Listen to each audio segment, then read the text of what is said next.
पहले हमारे सामने क्वेश्चन है, निम्नलिखित में से कौन औरंगजेब का पुत्र था। तो जितने भी ये नाम दिए हैं, मुअज्जम, कामबख्श और अकबर, ये तीनों ही जो है औरंगजेब के पुत्र थे। औरंगजेब की मृत्यु के बाद उसके पुत्र मुअज्जम, कामबख्श, मोहम्मद आजम, शहजादा अकबर, ये सब उसके पुत्र बचे थे, जिनमें पुत्रों में औरंगजेब का प्रबल विरोधी शहजादा अकबर पहले ही मारा जा चुका था और बाकी पुत्रों में उत्तराधिकार के लिए युद्ध प्रारंभ हो गया। नेक्स्ट क्वेश्चन देखते हैं, औरंगजेब के किस पुत्र को शाहे बेखबर भी कहा जाता था। तो मुअज्जम जो था उसको शाहे बेखबर के नाम से भी जाना जाता था। इतिहासकार सफी खान ने कहा कि बादशाह मुअज्जम राजकीय कार्यों में इतना लापरवाह था कि लोगों से शाहे बेखबर के नाम से भी जानते थे। मुअज्जम ने बहादुर शाह की उपाधि धारण की थी। औरंगजेब द्वारा लगाया गया जाजिया कर किस मुस्लिम शासक ने या मुस्लिम बादशाह ने समाप्त किया था। तो बहादुर शाह प्रथम ने औरंगजेब द्वारा लगाए गए जाजिया कर को प्रतिबंधित कर दिया था। बहादुर शाह की मृत्यु किस सैन्य अभियान के दौरान हुई थी। तो सिख नेता बंदा बहादुर के विरुद्ध एक सैन्य अभियान के दौरान 27 फरवरी 1712 ईस्वी में बहादुर शाह की मृत्यु हो गई थी। किस मुगल बादशाह को लंपट मूर्ख के नाम से भी जाना जाता है। जहांदार शाह को। जहांदार शाह का आचरण अत्यधिक भ्रष्ट एवं अनैतिक था तथा लाल कुंवर नाम की प्रेमिका का प्रभाव उन पर बहुत अधिक था। इसी कारण लोग जहांदार शाह को लंपट मूर्ख भी कहते थे। जहांदार शाह ने उत्तराधिकार के युद्ध में किन भाइयों को मार दिया था। उपयुक्त सभी को, जहान शाह को, अजीम उस्सान शाह को और रफी उस्सान को। जहांदार शाह ने उत्तराधिकार के लिए किए गए युद्ध में अपने भाई अजीम उस्सान, रफी उस्सान तथा जहान शाह की हत्या कर मुगल सिंहासन को प्राप्त किया और इस उत्तराधिकार के युद्ध में शक्तिशाली अमीर जुल्फिकार खान ने उसकी मदद की थी या सहायता की थी। किस मुगल बादशाह ने राजा अजीत सिंह को महाराज की उपाधि प्रदान की थी। जहांदार शाह ने। मुगल बादशाह जहांदार शाह ने मारवाड़ के राजा अजीत सिंह को महाराजा तथा आमेर के राजा सवाई जयसिंह को मिर्जा की उपाधि प्रदान की थी। किस मुगल बादशाह को सैयद बंधुओं द्वारा मुगल सिंहासन पर बैठाया गया था। फर्रुखसियर को। अजीमुन शान के पुत्र फर्रुखसियर ने हिंदुस्तानी अमीर सैयद बंदियों के सहयोग से जहांदार को अपदस्थ कर उसकी हत्या करवा दी थी। इस युद्ध में फर्रुखसियर को मुगल सिंहासन सैयद बंधुओं अब्दुल्ला खां और अली खां के सहयोग से प्राप्त हुआ है। किस राजपूत शासक ने अपनी पुत्री का विवाह फर्रुखसियर से किया था। राजा अजीत सिंह ने। सैयद बंधुओं के आक्रमण से मारवाड़ के राजा अजीत सिंह पराजित हो गए थे तथा अजीत सिंह ने अपनी पुत्री का विवाह फर्रुखसियर से कर दिया था। किस मुगल बादशाह ने शाहजहां द्वितीय की उपाधि धारण कर वो सिंहासन पर बैठा था। रफी उद्दौला। सैयद बंधुओं ने फर्रुखसियर की हत्या और मोहम्मद शाह के बादशाह बनने के पहले रफीउद्दौला को मुगल बादशाह बनाया था। रफीउद्दौला शाहजहां द्वितीय की उपाधि के साथ मुगल सिंहासन पर बैठा था। किस मुगल बादशाह को घृणित कायर भी कहा जाता था। फर्रुखसियर को।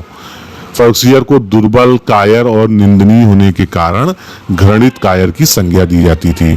किस मुगल बादशाह का नाम रोशन अख्तर था। मोहम्मद शाह का।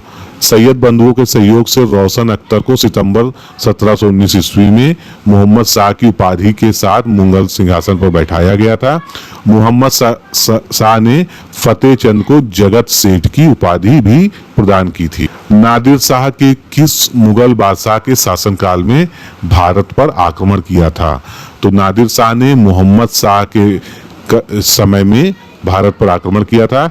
ईरान के नेपोलियन के नाम से प्रसिद्ध नादिर शाह ने 1739 ईस्वी में मुगल बादशाह मोहम्मद शाह के शासनकाल में दिल्ली पर आक्रमण किया था।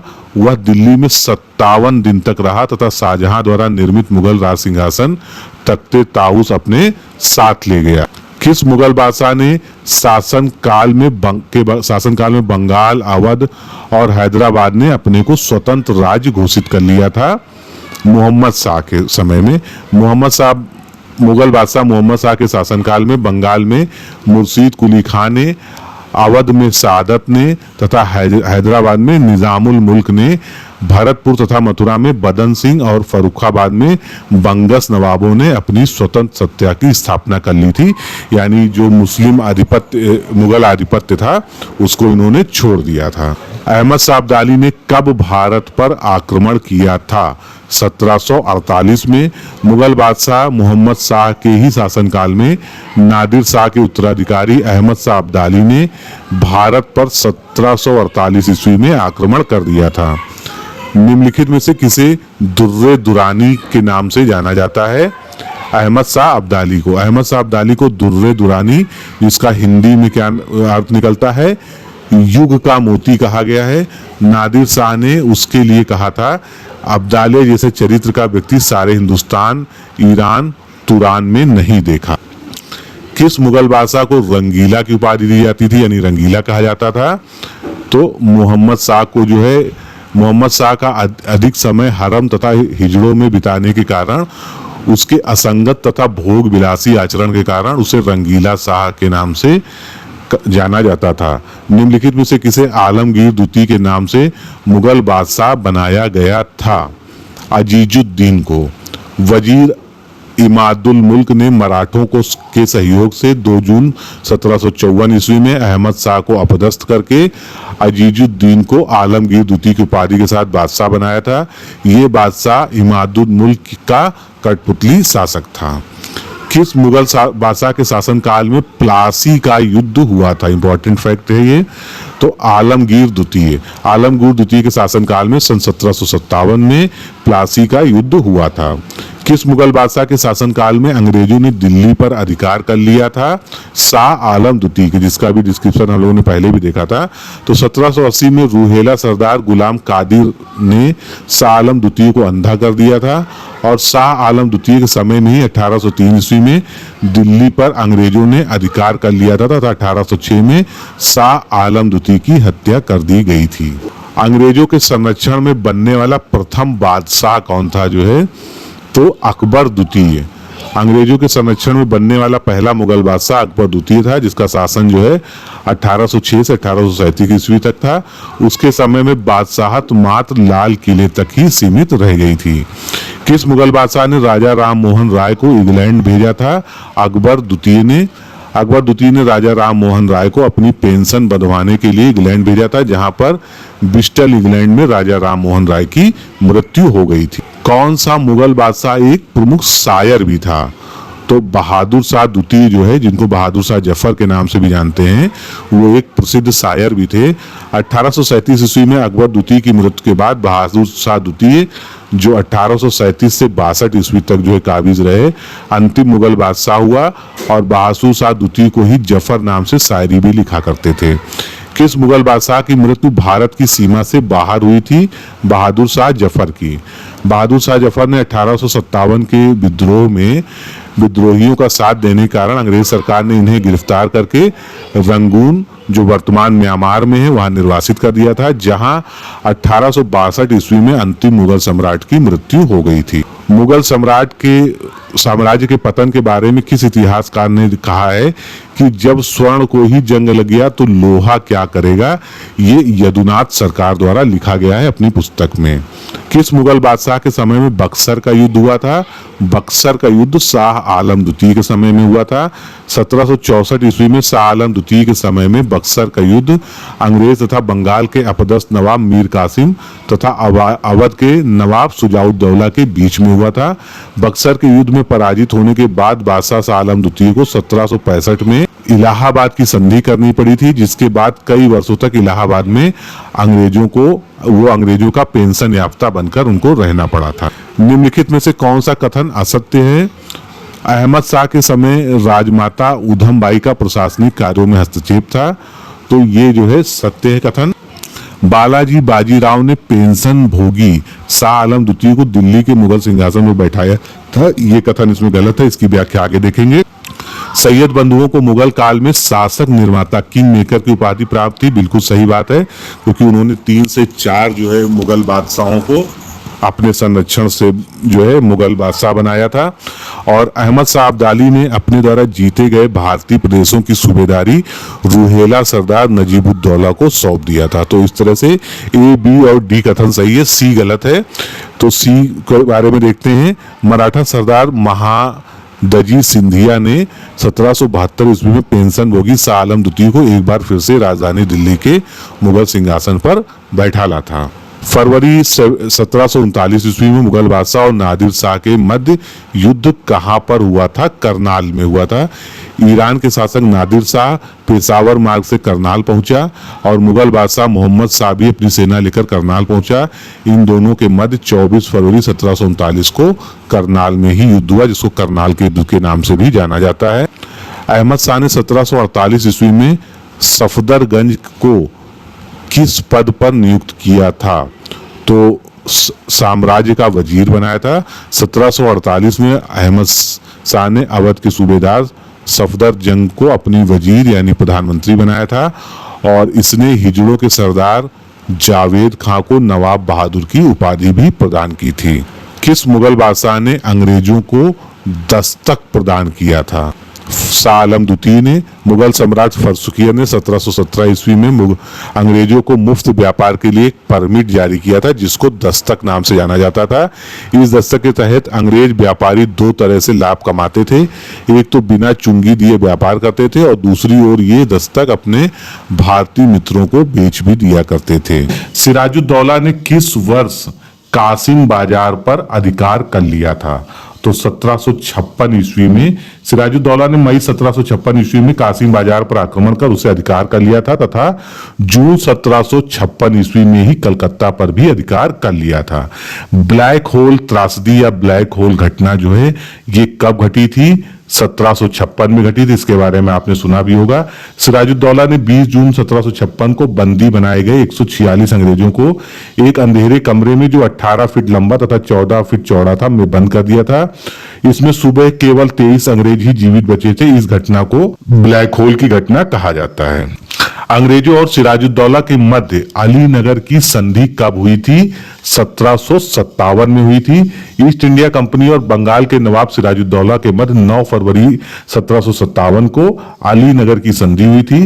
इस संधि के तहत मुगल बादशाह द्वारा कंपनी को दिए गए व्यापारिक अधिकार को मान लिया गया था। प्लासी के युद्ध में सिराजुद्दौला के राजद्रोही सेनापति निम्न से कौन था? तो ये सभी थे मीर जाफर, राय दुर्लभ और यार लतीफ खां। प्लासी का युद्ध 23 जून 1757 ईस्वी को मुर्शिदाबाद के दक्षिण में प्लासी नामक गांव में सिराजुद्दौला तथा अंग्रेज सेनापति क्लाइव के बीच में हुआ था। इस युद्ध में नवाब के 3 राजद्रोही सेनापति मीर जाफर, यार लतीफ और राय दुर्लभ एक भी गोला दागे बगैर ही वापस हो गए थे, यानी उन्होंने गद्दारी की थी। निम्नलिखित में से किसने अवध की स्वतंत्रता की घोषणा की थी? सादत खां बुरहान मुल्क। 1722 में अवध में स्वतंत्रता की घोषणा सादत खां बुरहान मुल्क ने की थी। ईरानी गुट में से सदस्य को मुगल सम्राट मोहम्मद शाह ने अवध का सूबेदार नियुक्त कर दिया था। अवध के किस नवाब ने आत्महत्या कर ली थी? सादत खां। सादत खान ने नादिर शाह को दिल्ली पर आक्रमण के लिए आमंत्रित किया था तथा अत्यधिक मात्रा में धन संपत्ति प्राप्त होने की बात कही थी, जो उसे नहीं प्राप्त हुई। अवध के नवाब सादत खान ने नादिर शाह से 20 करोड़ रुपए की मांग की, जिसे ना दे पाने पर उसने विष खाकर आत्महत्या कर लिया था। निम्नलिखित में से कौन सा कथन असत्य है? असत्य कथन को देखना है। सादत खान के बाद उसका भतीजा तथा दामाद सफदरगंज अवध का नवाब बना। बिल्कुल सही है ये। शुजाउद्दौला ने अली गौहर, जिसको शाह आलम द्वितीय भी कहते हैं, को लखनऊ में शरण दी थी। ये भी कथन सही है। पानीपत के तृतीय युद्ध 1761 में शुजाउद्दौला ने नादिर शाह का साथ दिया था। ये कथन गलत है। 1764 में बक्सर के युद्ध में शुजाउद्दौला ने बंगाल के अपदस्थ नवाब मीर कासिम का साथ दिया था। बिल्कुल सही कथन है। तो सी के बारे में देख लेते हैं। पानीपत का जो तृतीय युद्ध था 1761 में अवध के नवाब शुजाउद्दौला ने अहमद शाह अब्दाली का साथ दिया था, ना कि नादिर शाह का। अवध का अंतिम नवाब निम्नलिखित में से कौन था? वाजिद अली शाह। ये अवध के अंतिम नवाब थे। अवध का अंतिम नवाब वाजिद अली शाह था, जो 1747 से 56 तक जो है जिसका राज्य था। इस शासनकाल में अवध पर कुशासन का आरोप लगाकर 1856 ईस्वी में ब्रिटिश साम्राज्य में इसका विलय कर लिया गया था। हैदराबाद के स्वतंत्र राज्य की स्थापना निम्नलिखित में से किसने की थी? चिनकिलिच खां द्वारा जो है ये स्वतंत्र राज्य की स्थापना जो है 1724 में की गई थी। चिनकिलिच खां को निजामुल मुल्क भी कहते थे। हैदराबाद में स्वतंत्र आसफ जाही वंश की स्थापना की थी और इसका मुख्यालय जो है औरंगाबाद में बनाया था। हैदराबाद के स्वतंत्र राज्य की स्थापना के बाद मोहम्मद शाह ने चिनकिलिच खां को कौन सी उपाधि प्रदान की थी? आसफ जाह की। 1724 में चिनकिलिच खां द्वारा स्वतंत्र हैदराबाद की स्थापना के बाद मुगल सम्राट मोहम्मद शाह द्वारा उसे आसफ जाह की उपाधि दी गई थी। निम्नलिखित में से किस राज्य ने वेलिजली की सहायक संधि के तहत आश्रित सेना रखना स्वीकार कर लिया था? हैदराबाद ने। हैदराबाद भारत का ऐसा प्रथम राज्य था जिसने वेलिजली की सहायक संधि के तहत एक आश्रित सेना रखने का जो है समझौता स्वीकार कर लिया था। भरतपुर में स्वतंत्र जाट राज्य की स्थापना निम्नलिखित में से किसने की थी? चूड़ामन ने की थी। भरतपुर में स्वतंत्र राज्य की स्थापना चूड़ामन एवं बदन सिंह ने की थी। जाट नेता सूरजमल को जाट जाति का प्लेटो भी कहा जाता है। इंपॉर्टेंट है, ये पूछा भी जा चुका है। हैदर अली ने किस स्थान पर एक शस्त्रागार की स्थापना की थी, यानी पूरी आर्मरी बनाई थी? डिंडीगुल में। हैदर अली ने 1765 ईस्वी में डिंडीगुल में फ्रांसीसियों के सहयोग से एक शस्त्रागार स्थापित किया था। अब कुछ युद्ध है और उनका जो वर्ष है उसको सुमेलित करना है। तो प्रथम आंग्ल मैसूर युद्ध की बात करें, ये 1767 से 69 तक जो है अंग्रेजों व हैदर अली के मध्य लड़ा गया था। द्वितीय आंग्ल मैसूर युद्ध ये 1780 से 84 तक चला था, जिसमें हैदर अली व अंग्रेजों के मध्य हुआ था।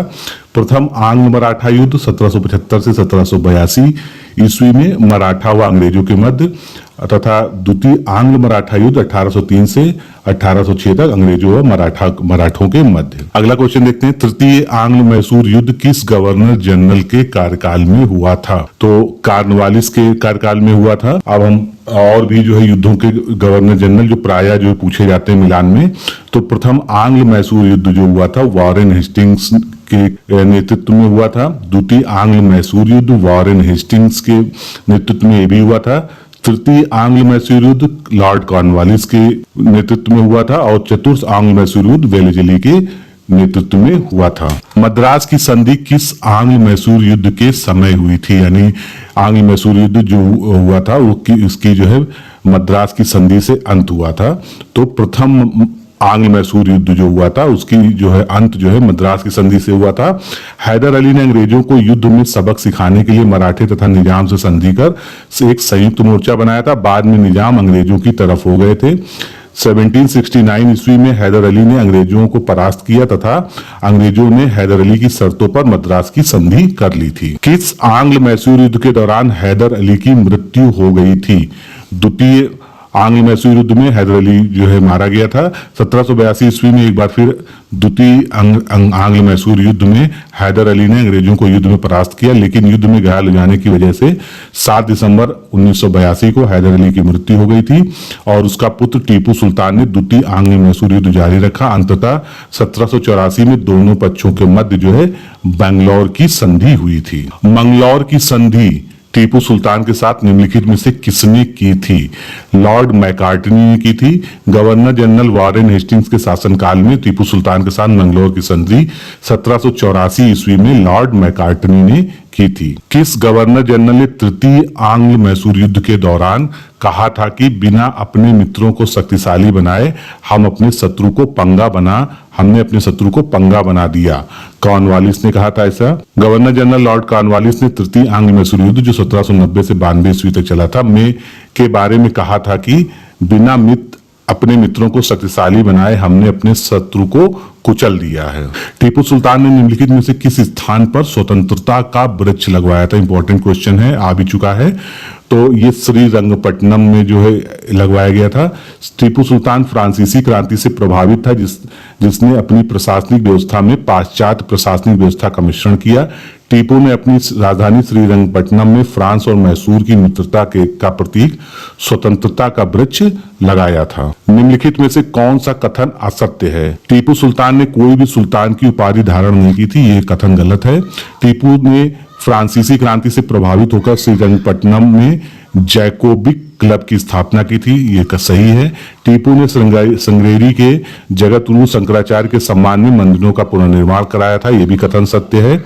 टीपू पहला भारतीय शासक था जिसने अपनी प्रशासनिक व्यवस्था में पाश्चात्य प्रशासन का मिश्रण किया था, यह भी कथन सत्य है। तो पहले कथन के बारे में देखते हैं। टीपू सुल्तान ने हैदर अली के विपरीत सुल्तान की उपाधि धारण की थी तथा 1787 ईस्वी में अपने नाम के सिक्के भी जारी करवाए थे। टीपू सुल्तान ने मैत्री संबंध बनाने के लिए किस देश में दूत मंडल नहीं भेजे थे? अरब। विदेशी राज्यों में मैत्री संबंध बनाने के लिए टीपू सुल्तान ने अंग्रेजों के विरुद्ध सहायता प्राप्त करने के लिए अपने दूत मंडल अरब, मॉरिशस, कुस्तुतुनिया, वर्सराय, काबुल में भेजे थे, इंग्लैंड में नहीं भेजे थे। तो अरब, मॉरिशस और कुस्तुतुनिया जो है ये तीनों जो है सही हैं। किस आंग्ल मैसूर युद्ध में टीपू सुल्तान युद्ध करता हुआ मारा गया?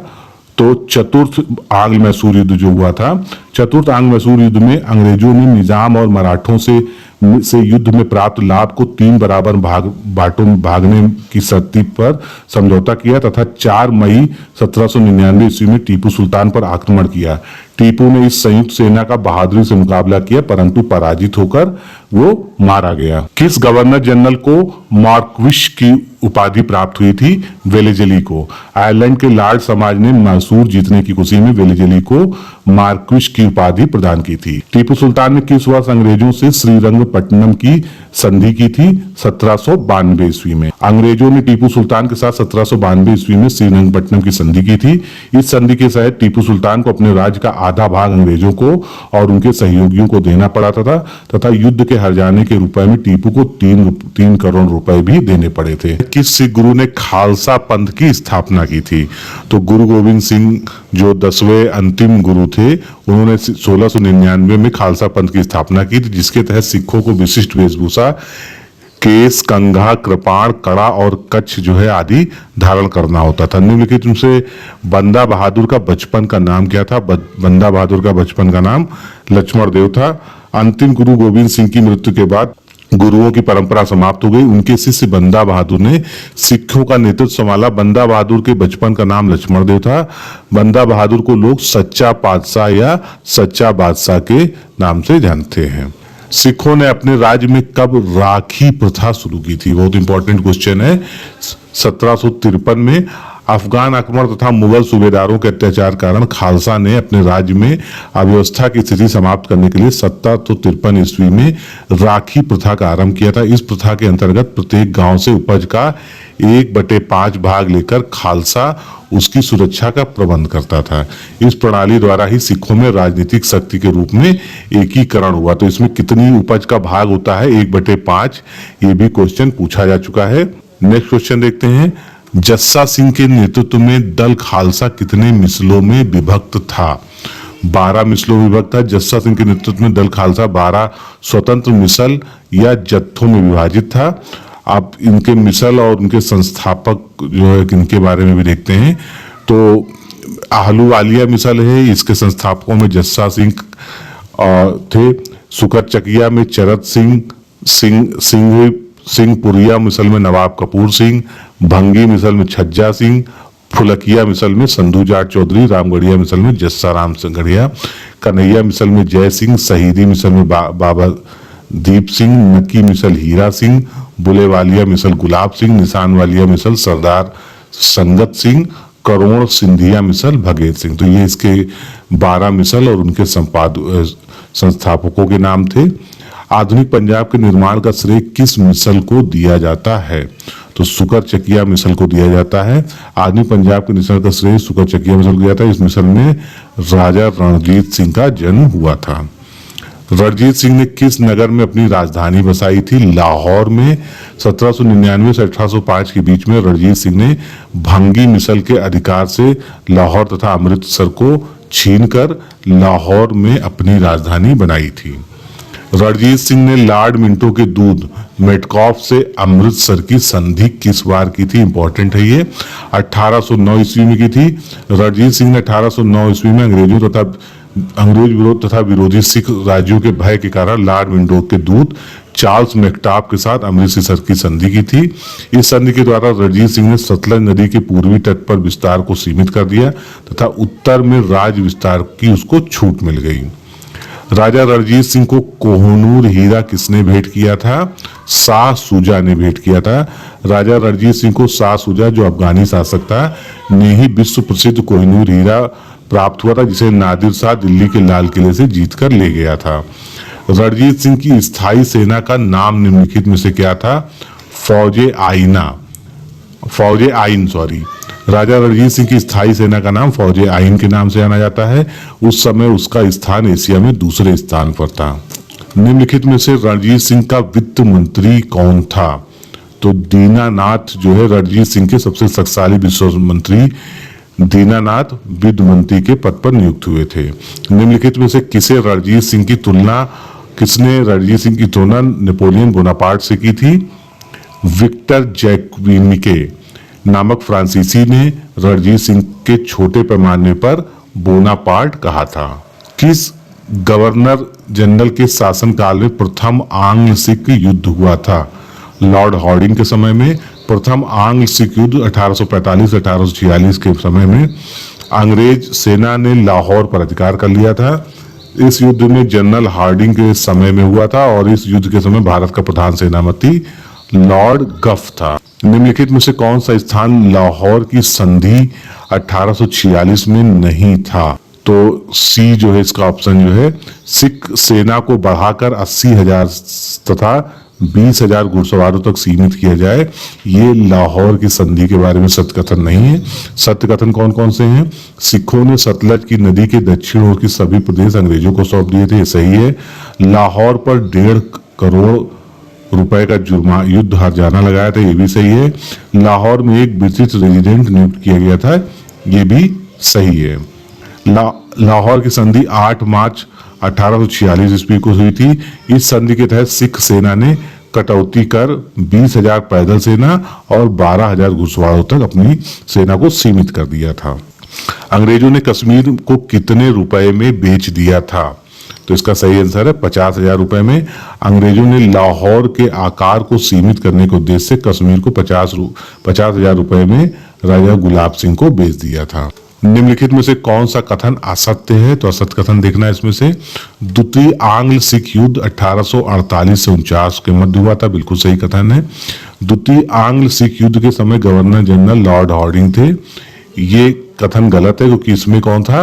लॉर्ड डलहौजी उसका जो है उस समय गवर्नर जनरल था। चार्ल्स नेपियर ने सिख सेना को 1849 ईस्वी में गुजरात में पराजित किया। इस युद्ध को तोपों के युद्ध के नाम से भी जाना जाता है, कथित सही कथन है। महाराजा दिलीप सिंह को अंग्रेजों ने 5 लाख रुपए की वार्षिक पेंशन पर रानी जिंदन के साथ इंग्लैंड भेज दिया था, ये भी कथन सही है। बंगाल में स्वतंत्र राज्य की स्थापना किसने की थी? मुर्शीद कुली खां ने। औरंगजेब ने मुर्शीद कुली खां को 1701 ईस्वी में बंगाल का सूबेदार नियुक्त किया था। 1707 में औरंगजेब की मृत्यु के बाद बंगाल मुर्शीद कुली खां के नेतृत्व में पूर्ण रूप से स्वतंत्र हो गया था। मुर्शीद कुली खां ने कब अपनी राजधानी परिवर्तित कर मुर्शिदाबाद में बनाई?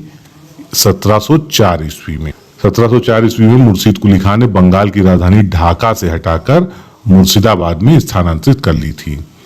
किस बंगाल के नवाब को कुलीन वर्ग का जनक माना जाता है? मुर्शीद कुली खां को।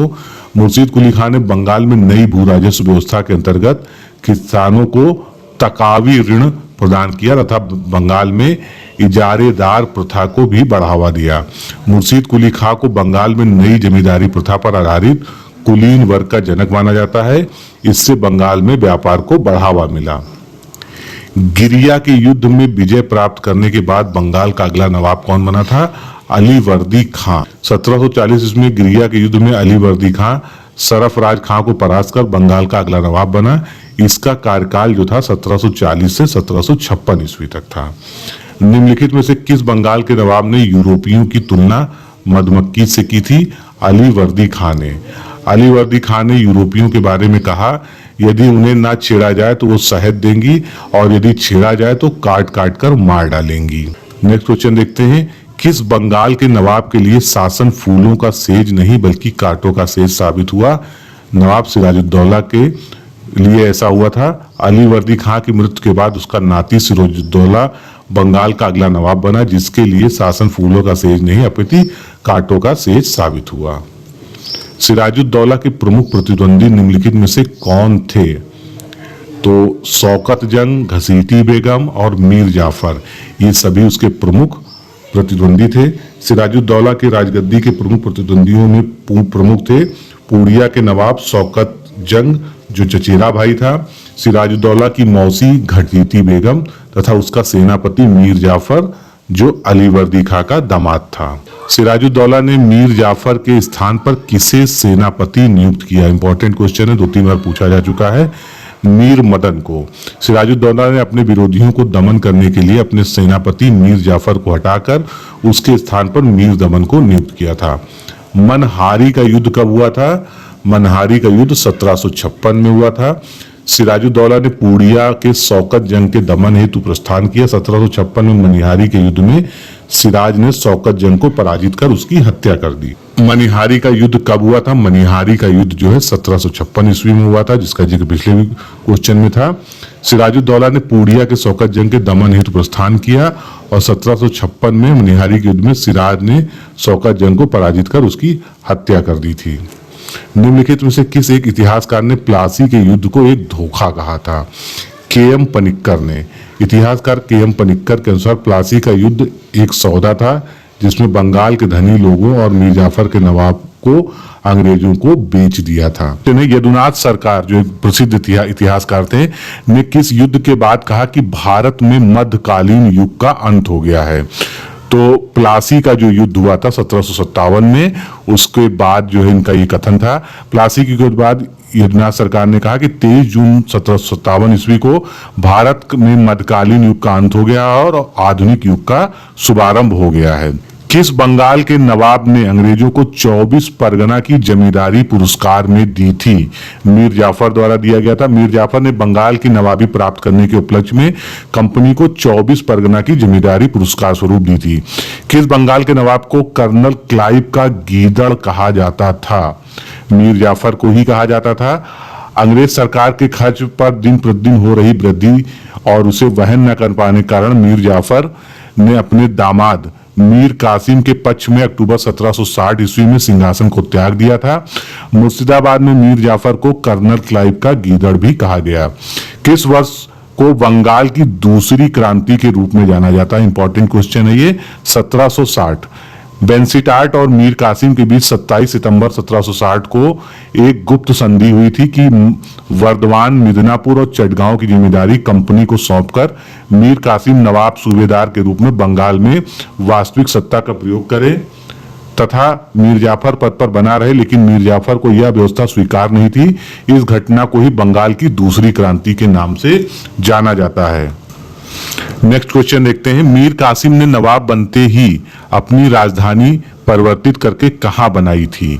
तो वो अपनी राजधानी को मुंगेर ले गया था। मीर कासिम ने नवाबी प्राप्त होने के बाद बेंस्टीटाट को 5 लाख, हॉलवेल को 2,70,000 और कर्नल केलार्ड को 4 लाख रुपए उपहार स्वरूप दिए। मीर कासिम ने अंत में अंग्रेजों के हस्तक्षेप से बचने के लिए अपनी राजधानी मुर्शिदाबाद से जो है मुंगेर में हस्तांतरित कर ली थी। मीर कासिम ने बंगाल की किस नगर में तोपों एवं बंदूकों को बनाने का कारखाना लगाया था? मुंगेर में, जहां वो अपनी राजधानी ले गया था। तो मीर कासिम ने अपनी सैन्य व्यवस्था में सुधार करने के उद्देश्य से अपने सैनिकों को यूरोपीय ढंग से प्रशिक्षण देना प्रारंभ किया। मीर कासिम ने मुंगेर में तोपों तथा तोड़ेदार बंदूकों के निर्माण हेतु कारखाना खोला था। इंपॉर्टेंट फैक्ट है, पूछा भी जा चुका है ये। मीर कासिम ने कब अंग्रेजों को मुगल सम्राट से प्राप्त व्यापारिक विशेषाधिकार 1717 ईस्वी को समाप्त कर दिया? 1762 ईस्वी में। मीर कासिम ने 1717 ईस्वी के फरमान जो लाभ कंपनी को प्राप्त होता था उसे मीर कासिम ने 1762 में समाप्त कर दिया। अब व्यापारिक चुंगी कर लाभ भारतीयों को भी मिलने लगा। इस निर्णय को कंपनी ने अपने विशेषाधिकार का हनन माना और परिणाम स्वरूप फिर गंभीर संघर्ष शुरू हुआ था। कारवां का युद्ध कब हुआ था जिसमें मीर कासिम की पराजय हुई थी? 1763 ईस्वी में कारवां का युद्ध हुआ था। इसमें मीर कासिम और एडम्स के मध्य युद्ध हुआ था। इस युद्ध में मीर कासिम पराजित हुआ था। इस तरह बक्सर के युद्ध के पहले मीर कासिम 3 बार कौन कौन से, कारवा के युद्ध में, गिरिया के युद्ध में और उधनौला के युद्ध में अंग्रेजों से पराजित हुआ। तब मीर कासिम मुंगेर छोड़कर पटना भाग गया। बक्सर का युद्ध कब हुआ था जिससे अंग्रेज सेना ने मीर कासिम के संयुक्त गठबंधन को परास्त किया था? तो 1764 में जो है मीर कासिम ने बार बार अंग्रेजों को पराजित होने के बाद भागकर अवध के नवाब सुजाउद्दौला मुगल सम्राट शाह आलम द्वितीय से मिलकर एक संयुक्त गठबंधन बनाकर बक्सर के युद्ध 1764 ईस्वी में भाग लिया। इस युद्ध में मीर कासिम के संयुक्त गठबंधन अंग्रेजों से, जिसका नेतृत्व किसने किया था? हेक्टर मुनरो ने किया था, इससे पराजित हो गया।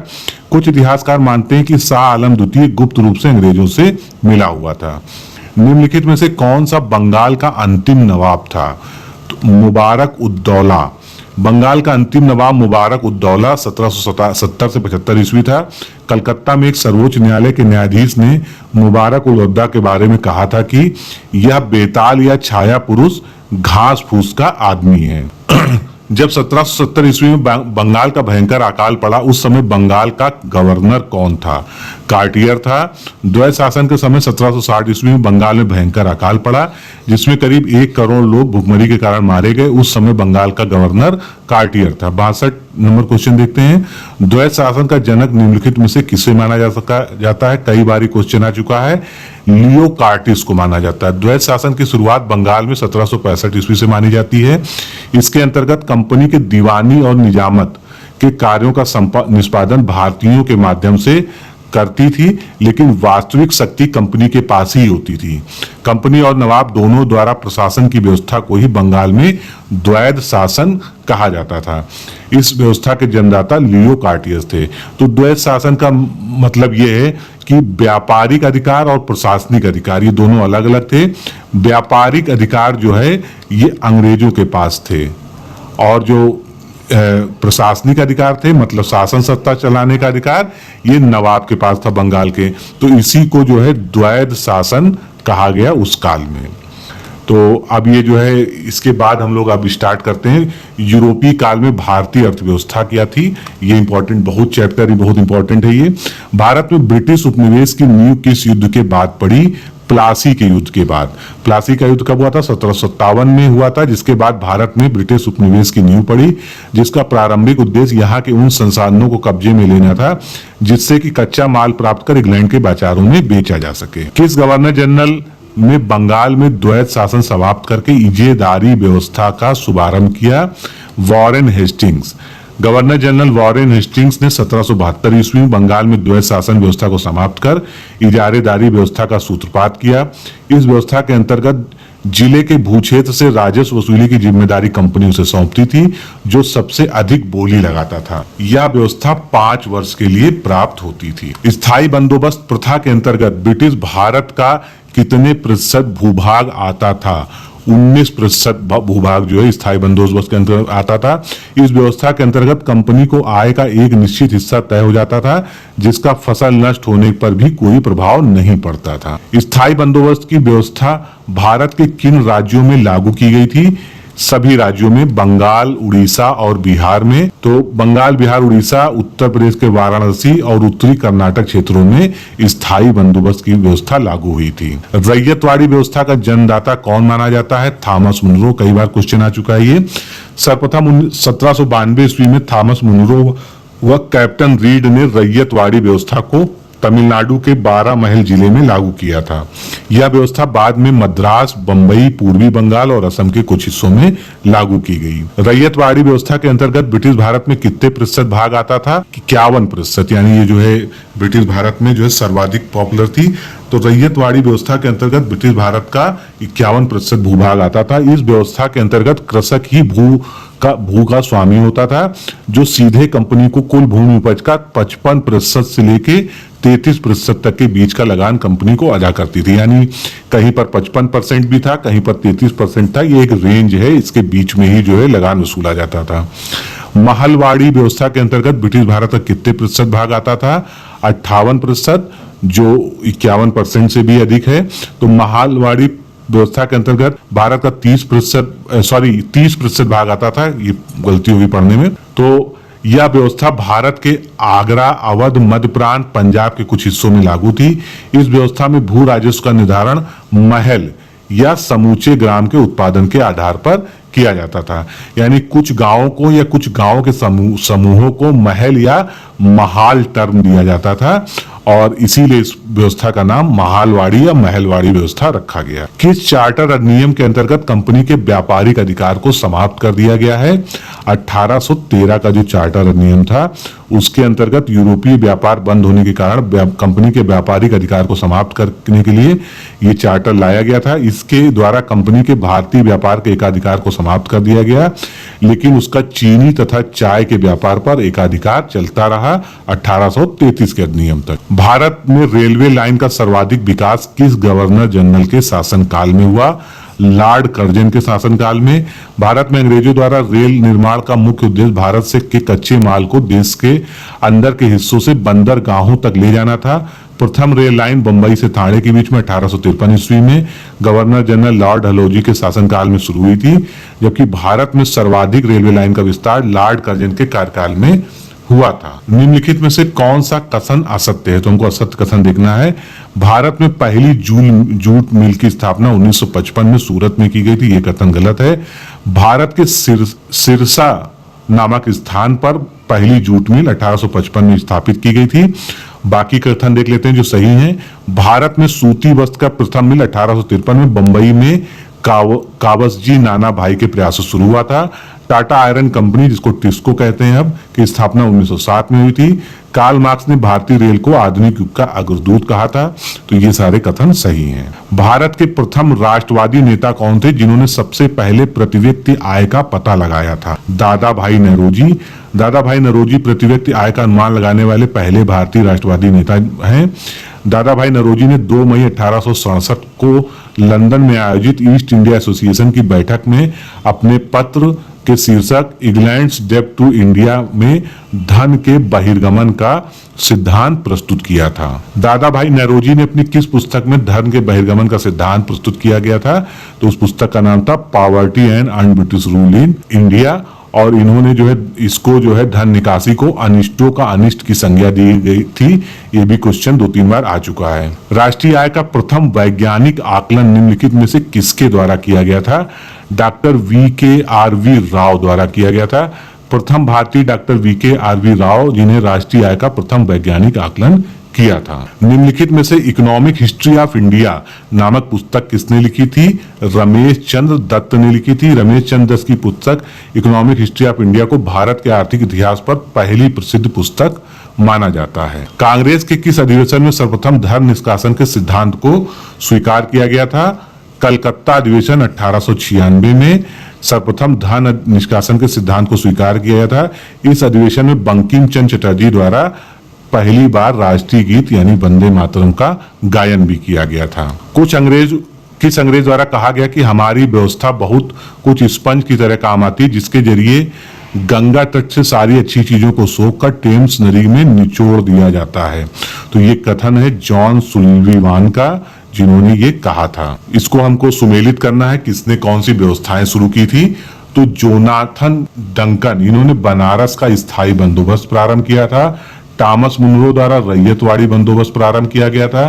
कॉर्नवालिस द्वारा बंगाल का स्थायी बंदोबस्त प्रारंभ किया गया था। और हॉल्ट मैकेंजी द्वारा महालवाड़ी बंदोबस्त का प्रारंभ किया गया था। गण देवता नामक उपन्यास किस लेखक द्वारा रचित है? तो गण देवता नामक उपन्यास जो है ताराशंकर बंदोपाध्याय द्वारा रचित है। ताराशंकर बंदोपाध्याय ने अपने उपन्यास गण देवता में जजमानी प्रथा के पतन को दर्शाया है। इसमें दर्शाया गया है कि अंग्रेजों ने धन निष्कासन के माध्यम से इस प्रथा को कमजोर कर दिया, जिससे परिणाम स्वरूप भारत में बेरोजगारी, गरीबी और हस्तशिल्प का पतन हुआ। नेक्स्ट क्वेश्चन देखते हैं। 19वीं शताब्दी में जनसंख्या की बढ़ोतरी के परिणाम स्वस्थ भूमि पर अत्यधिक जनसंख्या दबाव पड़ने लगा था। क्योंकि हस्तशिल्प तथा ग्रामीण उद्योगों के विनाश के कारण जनता कृषि की ओर उन्मुख होने लगी थी, यानी कृषि पर जो है ज्यादा डिपेंडेंसी बढ़ गई थी। अनौद्योगिकीकरण के कारण भारतीय अर्थव्यवस्था कृषि पर अधिकाधिक निर्भर होने लगी थी। भारतीय उद्योग धंधों का ह्रास होने लगा, जिसके कारण कृषि पर दबाव बढ़ा। लेकिन जिस मात्रा में उत्पादन होना चाहिए, उत्पादन नहीं हो सका।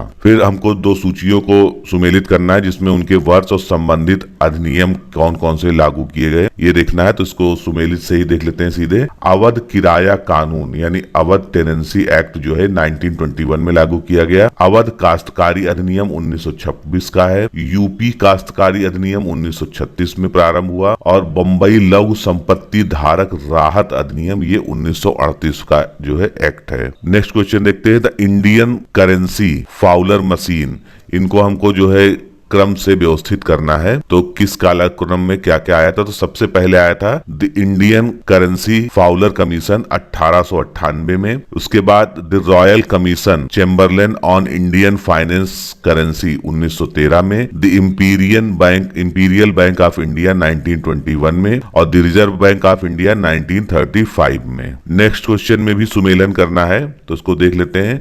द इंडियन मिल्स एसोसिएशन, इसकी स्थापना हुई 1884 ईस्वी में। The Victoria jubilee technical institute 1888 में इसकी स्थापना हुई। The Tata iron and steel company, इसकी स्थापना 1907 में हुई।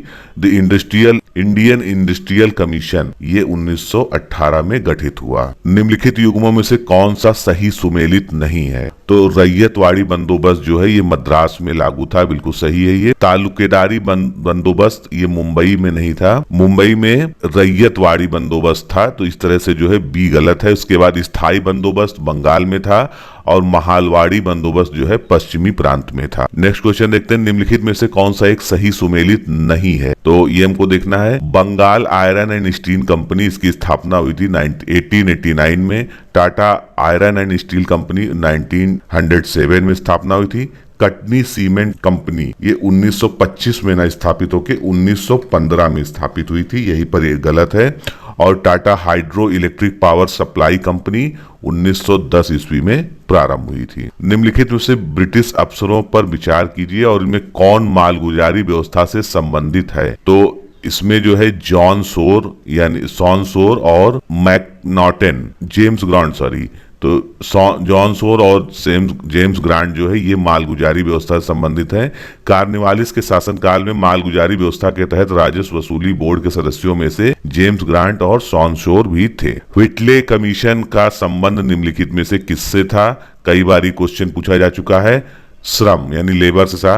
भारत में J.H. व्हिटले की अध्यक्षता में एक श्रम आयोग लेबर कमीशन का गठन हुआ था 1929 में। Next question. 1866 ईस्वी में उड़ीसा में पड़ने वाले भीषण अकाल के समय गवर्नर जनरल कौन था? सर जॉन रॉलेंस जो है उस समय गवर्नर जनरल था। 1866 ईस्वी के उड़ीसा में पड़ने वाले अकाल के समय वायसराय सर जॉन लॉरेंस था। किस समाचार पत्र ने कहा था कि भारत में रेल का विकास एक हथकड़ी है? सहचर नामक समाचार पत्र ने कहा था कि भारत में रेल का विकास एक हथकड़ी है। अखिल भारतीय किसान सभा की स्थापना कब हुई थी? 11 अप्रैल 1936 ईस्वी को लखनऊ में अखिल भारतीय किसान सभा का गठन हुआ था।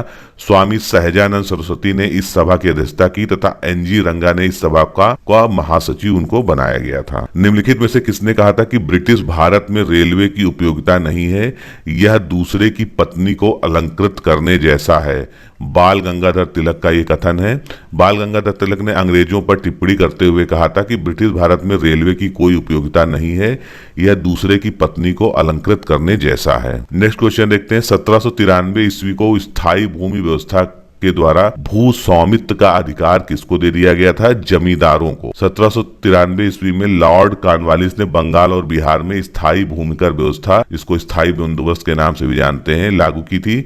इसके अंतर्गत 8/9 भाग कंपनी को तथा 1/9 भाग जो है जो राजस्व आता था वो जमींदारों को अपने पास रखना होता था। 19वीं शताब्दी के अंत में कौन सा प्रमुख उद्योग भारतीय पूंजीपतियों के हाथ में था? सूती वस्त्र। 1853 में पहली मिल कपड़ा मिल कावसजी नाना भाई ने बंबई में खोली। बाद में बंबई, सूरत, अहमदाबाद सूती वस्त्र उद्योग का प्रमुख केंद्र बन गया था। भारतीयों को सर्वाधिक प्रभाव जो है सूती वस्त्र उद्योग पर ही रहा। ये विभिन्न अकाल आयोग हैं और इनकी अध्यक्षता किसने किसने की, कब गठन हुआ ये देखते हैं। तो सबसे पहले जो प्रथम अकाल आयोग बना ये 1866 में बना, कैम्बेल इसका अध्यक्ष था। द्वितीय अकाल आयोग 1880 में बना, स्ट्रेची जिसका जो है अध्यक्ष था। तृतीय अकाल आयोग 1896 में, लॉयल जिसके अध्यक्ष थे। और चतुर्थ अकाल आयोग 1901 में बना, जिसके अध्यक्ष थे मैकडोनाल्ड। ब्रिटिश सरकार ने किस राज्य को कामधेनु मानती थी? अवध को। लॉर्ड डलहौजी ने अवध पर कुशासन का आरोप लगाकर ब्रिटिश साम्राज्य में सम्मिलित कर लिया था। अवध की आर्थिक संपन्नता के कारण अंग्रेज सरकार उसे कामधेनु मानती थी कि जितना चाहो उतना दू लो। तो पहला क्वेश्चन है, वास्को डिगामा ने भारत की खोज कब की? तो वास्को डिगामा ने भारत की खोज जो है 1498 ईस्वी में की थी। तो कई बार जो है हमेशा ये पढ़ाया जाता है, कई बार क्वेश्चन आ भी चुका है। तो प्रथम यूरोपीय तथा प्रथम पुर्तगाली यात्री वास्को डिगामा ने 1498 ईस्वी में भारत की खोज की। वास्को डिगामा गुजराती यात्री अब्दुल मनीक के पथ प्रदर्शक की सहायता से 90 दिन की समुद्री यात्रा के बाद भारत पहुंचा था। भारत पहुंचने पर वास्को डिगामा का स्वागत किस राजा ने किया था? राजा जमोरिन द्वारा किया गया था। भारत पहुंचने पर वास्को डिगामा का स्वागत कलिकट के राजा जमोरिन ने किया था। नेक्स्ट क्वेश्चन देखते हैं, निम्नलिखित में से कौन सा एक कथन असत्य है? तो असत्य कथन हमको देखना है। पुर्तगाली समुद्री साम्राज्य को एस्तादो द इंडिया कहते थे, ये बिल्कुल सही कथन है।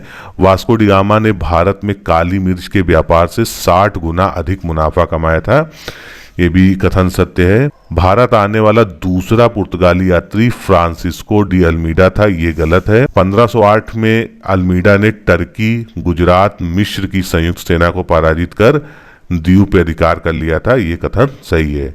वास्को डिगामा के बाद भारत आने वाला दूसरा पुर्तगाली यात्री पेड्रो अल्ब्रेज कैब्राल था, जो कि 1500 ईस्वी में भारत आया था, ना कि Francisco de Almeida. Next question देखते हैं, निम्नलिखित में से कौन सा भारत में कौन पहला पुर्तगाली वायसराय बनकर आया था? तो पहला पुर्तगाली वायसराय जो है फ्रांसिस्को डी अल्मीडा था। भारत में प्रथम पुर्तगाली वायसराय के रूप में फ्रांसिस्को डी अल्मीडा, जो 1505 से 1509 ईस्वी तक रहा, अब पुर्तगाली हिंद महासागर में शक्तिशाली हो गए थे। भारत में पुर्तगाली साम्राज्य का वास्तविक संस्थापक किसे माना जाता है? अल्फांसो डी अल्बुकर्क को। अल्फांसो डी अल्बुकर्क ने भारत में पुर्तगालियों की संख्या में वृद्धि करने के उद्देश्य से पुर्तगालियों को भारतीय स्त्रियों से विवाह करने के लिए प्रोत्साहन दिया था। नेक्स्ट, अल्बुकर्क ने अपनी सेना में भारतीयों को भर्ती करना भी शुरू किया था।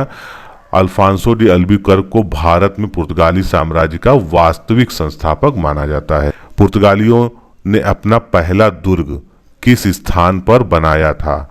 कोचीन में बनाया था ये दुर्ग। पूर्वी जगत के काली मिर्च और मसालों के व्यापार पर एकाधिकार करने के उद्देश्य से 1503 ईस्वी में कोचीन भारत में पहला अपना किले की स्थापना की थी। पुर्तगाली किस बंदरगाह से काली मिर्च का सर्वाधिक निर्यात करते थे? कोंकण तट से।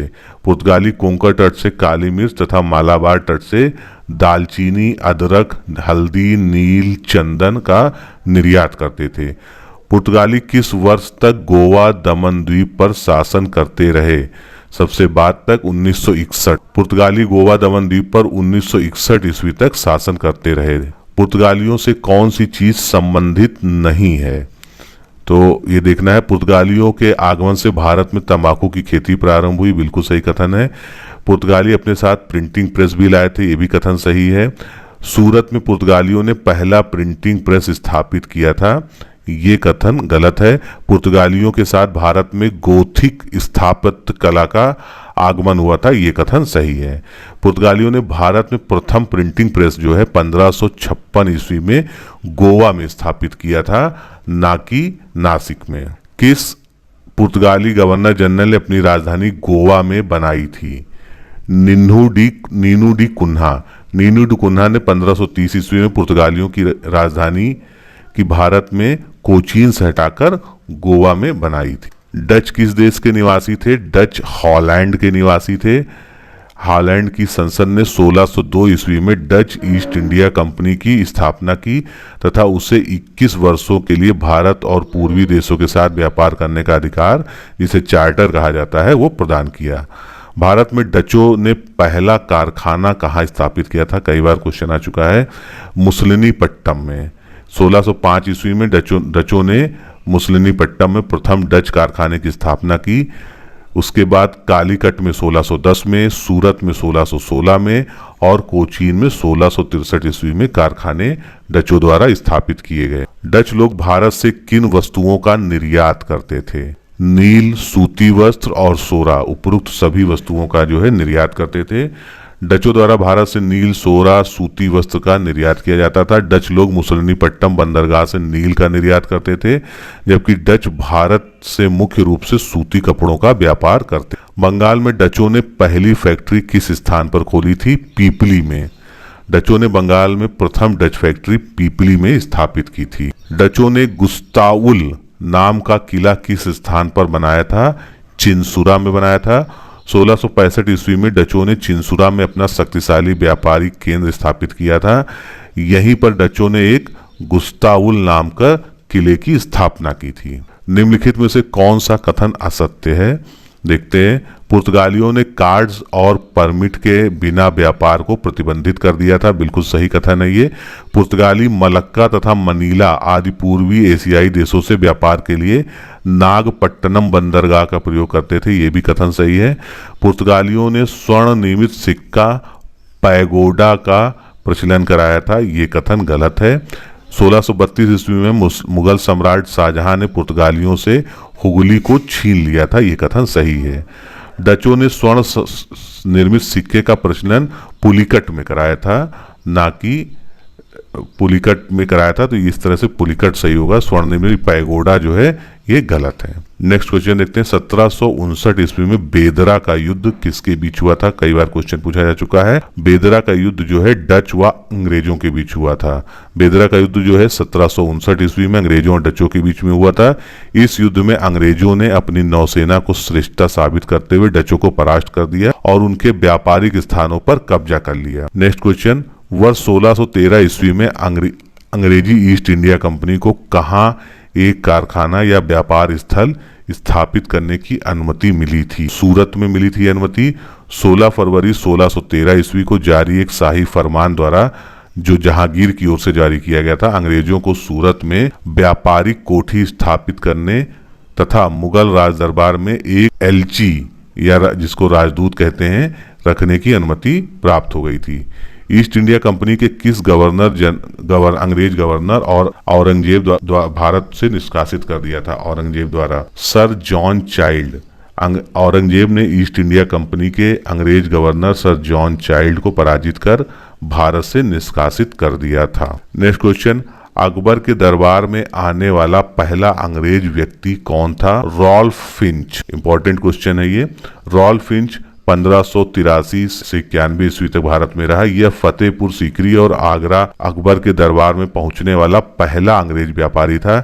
इसने भारत के विभिन्न भागों का भ्रमण करते हुए अनेक स्थानों का अवलोकन किया। कलकत्ता किसने बनाया था? तो कलकत्ता को जो डिजाइन किया गया था और उसकी स्थापना की गई थी वो जॉब चिरनाक या चौरनाक द्वारा की गई थी। 1690 ईस्वी में जॉब चिरनाक ने कालीकाता, गोविंदपुर, सुतनाटी को मिलाकर ही आधुनिक कलकत्ता की नींव डाली थी। भारतीय एवं यूरोपीय व्यापारियों के मध्य व्यवसाय का सर्वाधिक महत्वपूर्ण स्थान क्या था? सूरत। भारत एवं यूरोपीय व्यापारियों के मध्य व्यवसाय का सबसे महत्वपूर्ण स्थल सूरत था, वर्तमान में गुजरात राज्य में स्थित है। अंग्रेजी ईस्ट इंडिया कंपनी को भारत में व्यापार करने का चार्टर किसने प्रदान किया था? महारानी एलिजाबेथ प्रथम द्वारा जो चार्टर दिया गया था। मर्चेंट एडवेंचर्स नामक व्यापारियों के समूह द्वारा 1599 ईस्वी में ईस्ट इंडिया कंपनी का गठन किया गया। 1600 ईस्वी में रानी एलिजाबेथ प्रथम के द्वारा कंपनी को एक चार्टर दिया गया, जिसमें कंपनी को 15 वर्षों के लिए पूर्वी व्यापार पर एकाधिकार निर्धारित कर दिया गया था। बंगाल की निम्नलिखित फैक्ट्रियों में से कौन सी एक डचों द्वारा स्थापित की गई थी? चिंसुरा फैक्ट्री। डचों की भारत में मुसलनीपट्टम, पुलिकट, सूरत, चिंसुरा, कासिम बाजार, पटना, बालासोर और कोचीन में फैक्ट्रियां थीं। भारत के पश्चिमी तट के निम्नलिखित में से किस स्थान पर इंग्लिश फैक्ट्री थी, यानी अंग्रेजों की फैक्ट्री थी?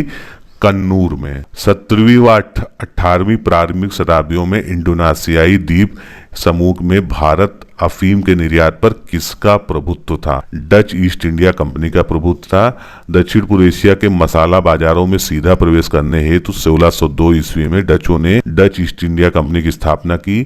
1605 ईस्वी में डचों ने पुर्तगालियों से अम्बयाना ले लिया तथा धीरे धीरे इंडोनेशिया के मसाला द्वीपों पर अपना प्रभुत्व स्थापित कर लिया। निम्नलिखित में से भारत आने वाला प्रथम डच यात्री कौन था?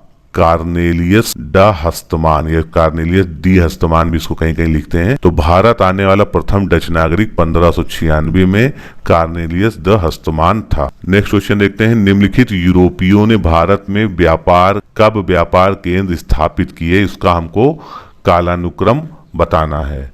तो सबसे पहले पुर्तगालियों ने किया, उसके बाद डच, फिर अंग्रेज और उसके बाद फ्रांसीसी। देखते हैं इसका व्याख्या। पुर्तगाली 1498 ईस्वी में भारत पहुंचे और कोचीन 1503 ईस्वी में उन्होंने उसको राजधानी बनाया। भारत में डच ईस्ट इंडिया कंपनी की स्थापना 1602 ईस्वी में हुई। उन्होंने मछलीपट्टनम या मुसलिपट्टनम में पहली कोठी खोली। 1600 ईस्वी में अंग्रेज ईस्ट इंडिया कंपनी की स्थापना हुई और उन्होंने प्रथम व्यापारिक केंद्र सूरत में स्थापित किया। 1664 ईस्वी में फ्रेंच या फ्रांसीसी ईस्ट इंडिया कंपनी की स्थापना हुई तथा उनकी पहली कोठी सूरत में खुली। नेक्स्ट क्वेश्चन देखते हैं, इंग्लैंड के राजा जेम्स प्रथम ने दूत के रूप में किसे भारत भेजा था? कैप्टन हॉकिंग्स को भेजा था। 1608 ईस्वी में इंग्लैंड के राजा जेम्स प्रथम ने दूत के रूप में कैप्टन हॉकिंस को भारत भेजा था।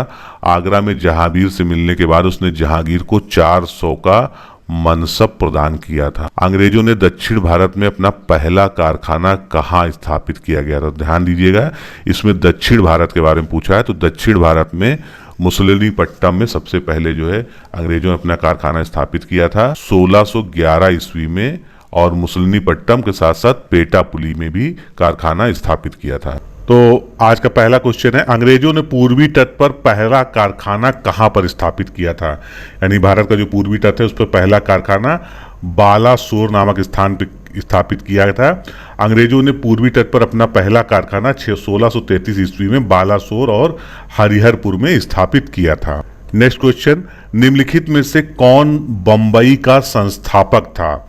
गेराल्ड ओंगियोर ये बंबई का संस्थापक था, और जो ए ऑप्शन दिया है जॉब चरनॉक, ये कलकत्ता के थे।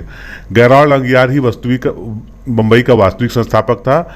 यह 1669 से 1677 तक बंबई का गवर्नर रहा था तथा बंबई की किलेबंदी की। किस अंग्रेज डॉक्टर ने शाहजहां की लड़की का सफलतापूर्वक इलाज किया था? गैब्रियल बफ्टन। अंग्रेज डॉक्टर गैब्रियल बफ्टन द्वारा शाहजहां की लड़की का सफलतापूर्वक इलाज करने के कारण अंग्रेजों को 1-2 जहाजों के साथ बिना चुंगी के व्यापार की अनुमति प्राप्त हो गई थी।